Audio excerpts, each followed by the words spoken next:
Et moi, je me demande si aujourd'hui, vu l'urgence, vu la complexité des problèmes, on n'est pas plutôt dans une logique de rupture. Donc on enseigne la rupture dans les écoles, les stratégies de rupture, qui impliquent un certain nombre d'actions.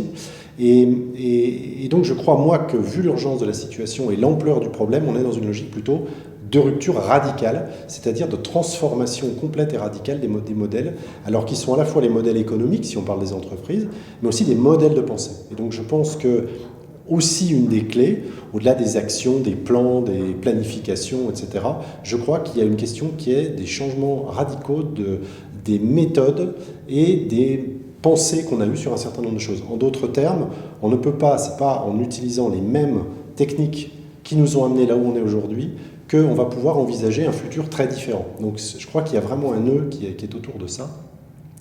Et puis la deuxième chose, moi, qui me semble importante, c'est la notion de cohérence. Et là, les territoires, qui sont le thème du jour, prennent toute leur place dans cette notion de cohérence parce qu'ils sont à l'articulation de beaucoup de choses. On voit bien que les choses ne peuvent pas toutes venir d'en haut. Il y a beaucoup d'initiatives citoyennes, il y a beaucoup d'initiatives de gens qui bougent, qui ont envie de faire des choses, mais l'articulation et la cohérence, la mise en cohérence de tout ça, va passer par les territoires. Donc ça, c'est vraiment quelque chose qui est important, et puis qui doit être mis en musique surtout de manière très concrète. C'est-à-dire aujourd'hui, les gens, ils attendent, ils veulent savoir qu'est-ce qu'on fait aujourd'hui, comment je peux agir pour faire avancer les choses très concrètement. Et donc là, je pense qu'il y a matière à réflexion.